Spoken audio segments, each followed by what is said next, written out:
skincare routine lang ako. Kasi may mga nagtatanong sa akin kung ano na ba ang nighttime routine ko na ginagamit ko.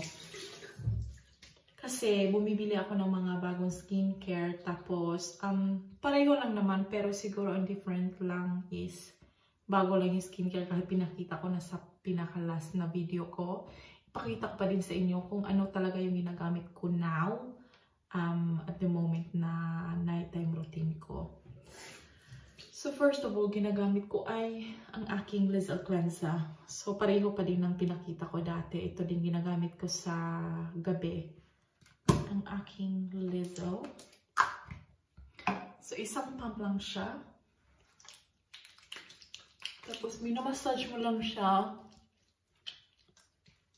sa mukha.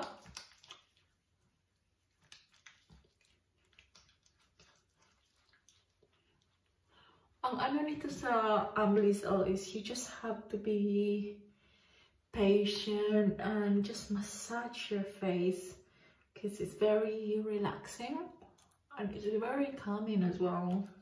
Yung amoy niya, nakaka-de-stress yung amoy niya.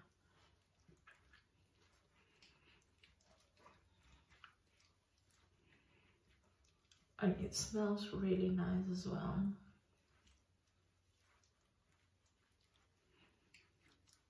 Hindi siya bumubula kasi yung consistency niya is parang cream. Tapos warm water. Tapos yung muslin cloth ko.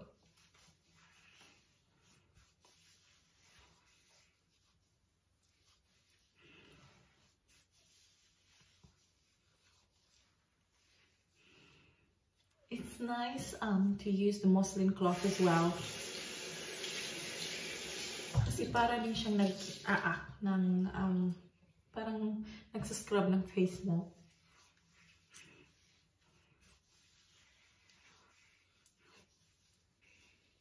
I think I'm against the light, but hey ho.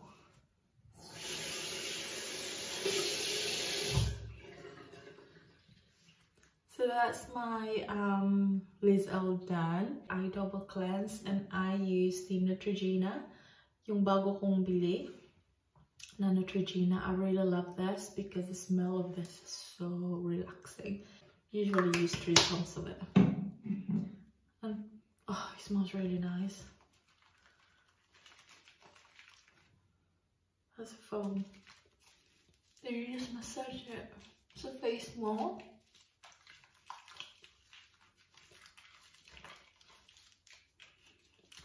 Because I'm working from home, I don't really wear foundation or any concealer because I'm just at home anyway, so there's no really makeup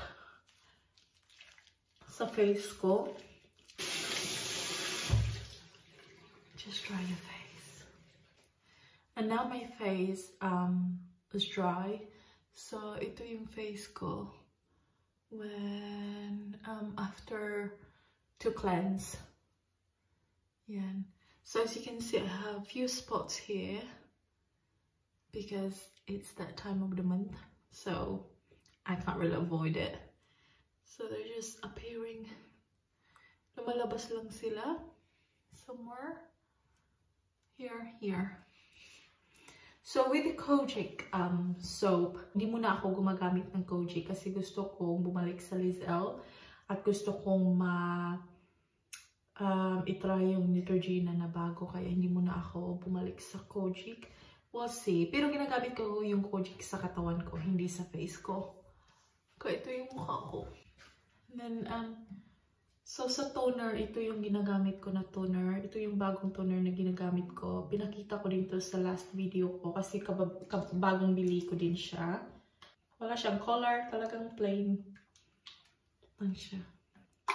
Plain, simple. Just toner.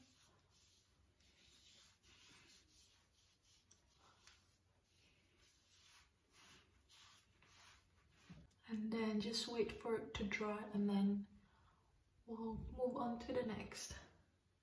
So pala guys, because nasa bahay lang ako, hindi na ako nagpa-pluck ng nagpa-pluck ba yan ng eyebrows ko, kaya may mga tumutubo akong eyebrows dito dyan. Who really cares? I don't. I don't really care. And so dry na siya. I will use dry na siya, kaya ang susunod natin is yung yung aloe vera gel ko. I religiously use my aloe vera gel. Ito talaga yung tumutulong na mag-calm down yung spots ko. So just buy kahit na anong aloe vera gel. Alam ko marami sa Pinas na aloe vera gel. Lalo na sa Watsons. And then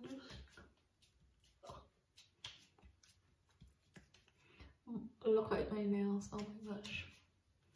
Yung nails ko. Don't mind. You know, I'm really happy with my skin kasi napaka-bad nito before. But now, it's a lot better. Pero lumalabas yung mga alagad ko. Yan sila everywhere. Pag it's time of the month na nagkakaroon ka, lumalabas sila. O no, before ka pa madatnan, lumalabas na sila. Kaya alam ko na it's coming. Kasi nagsilabasan sila. So, next ay ang aking moisturizer. Nagmo-moisturize ako sa gabi. And it's Olay. So, moisturizer tayo. And that much. Because wala lang, gusto ko lang madami. Madaming moisturizer. Hindi ako naglalagay ng eye cream. Dati I used to use eye cream, but now I just can't be bothered. May eye cream ako sa taas, pero lang.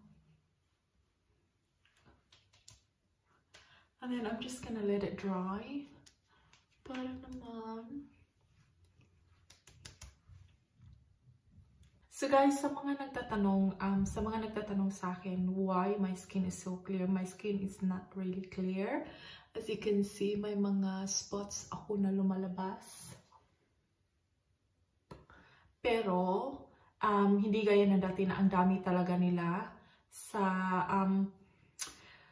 mga nagtatanong din na bakit ako nag-change ng skincare, kasi wala lang, gusto ko lang i-try other brands and other skincare. Kasi why not, 'di ba? Kung mag-work, then why not? Kung hindi, itigil. Just remember na iba-iba tayo ng skin. So, iba yung texture ng skin ko, iba ng texture yung skin mo. At saka, kung nag-work sa akin ang aloe vera, bakit hindi nag-work sa'yo? Kasi iba-iba tayo ng skin, diba? Kaya, itry nyo lang ng different brands. Baka meron mag-work talaga sa'yo, sa inyo. Because sa akin talaga, ang nag-work talaga sa akin is yung aloe vera. Yung aloe vera gel na nagka-calm down talaga sa mga spots ko. And yung Olay, ang tagal ko na gumamit ng Olay how many years pa. Kaya lang on and off ako sa Olay. Tapos, kaya nung bumabalik na ako religiously sa Olay. Tapos yung Neutrogena, ang bango niya. Wala lang, gustong-gusto ko lang siya. Kasi may nakita kasi akong post na mas maganda din daw gumamit ng foam na cleanser. Ang sabi dito, hindi siya hindi siya foam, sabi mousse. Para sa akin, parang mas foam siya. Ang ganda din niyang gamitin. With the toner, hindi ko alam kung nag-work ba siya o hindi. Basta nag-toner lang ako. That's it for me.